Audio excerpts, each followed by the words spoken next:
হরিনারায়ণ বাবু আনন্দিত হইয়া বন্ধুকে লইয়া পুনরায় তাহার গুরুর নিকট গমন করিলেন। এইভাবে কয়েকদিন বন্ধুকে লইয়া সেখানে যাইতে লাগিলেন। ইহার পর হইতে কালীবাবু আর কুপথে না গিয়া সৎ জীবন যাপন করিতে আরম্ভ করিলেন এবং কিছুদিন পর যোগীরাজের নিকট হইতে যোগদীক্ষা প্রাপ্ত হইয়া সাধন পথে প্রবেশ। এইভাবে দেখা যায় বহু বিপদগামী ব্যক্তি তাহার সান্নিধ্যে আসিবা মাত্র তাহাদের মনের গতি বদল হইত, তাহারা সৎ জীবন যাপন করিতে বাধ্য হইত।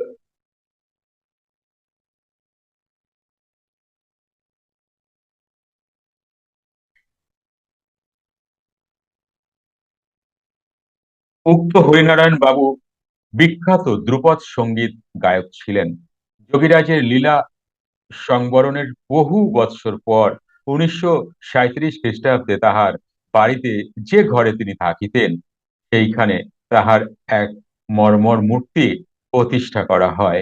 সেই উপলক্ষে সেখানে একটি উৎসবেরও আয়োজন করা হইয়াছিল। যোগীরাজ পৌত্র সত্যচরণ লাহিড়ী মহাশয় সেই উপলক্ষে হরিনারায়ণ বাবুর নিমন্ত্রণ করিয়া হরিনারায়ণ বাবুকে নিমন্ত্রণ করিয়া তাহাকে অনুরোধ করিলেন।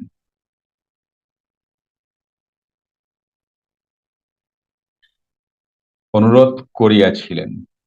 কি অনুরোধ করিয়াছিলেন? না, সঙ্গীত পরিবেশন করতে। কিন্তু হরিনারায়ণ বাবু নাক কান মলিয়া জিহ্বা কাটিয়া বলিয়াছিলেন, এখানে গান গাইতে বলো না, এখানে ফুক্কড়ি করা উচিত নয়।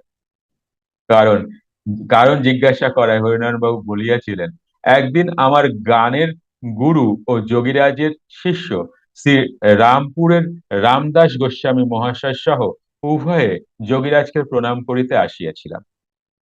তখন তিনি আমাদের সহিত গানের সুর তাল লয় সম্বন্ধে উৎসুক হইয়া আলোচনা করিতে লাগিলেন। আলোচনা করিতে করিতে হঠাৎ তিনি মুখ বন্ধ করিয়া এমন কতগুলো নাদ স্বরের ধ্বনি করিলেন যাহা আজও কানে লেগে আছে। সে সুরের কাছে আমার সুর কিছুই নয়। কোন সুর, কোন ধ্বনি, কোন স্থানীয় প্রযত্ন হইতে উৎপন্ন, তাহা সেদিন তিনি দেখাইয়া দিয়েছিলেন। ফ্রি মেডিটেশন ক্লাস প্রতি রবিবার রাত 8টা থেকে 9টা অবধি জুম অনলাইনে। ফ্রি ক্লাসটি পেতে হোয়াটসঅ্যাপ করুন 9903680146।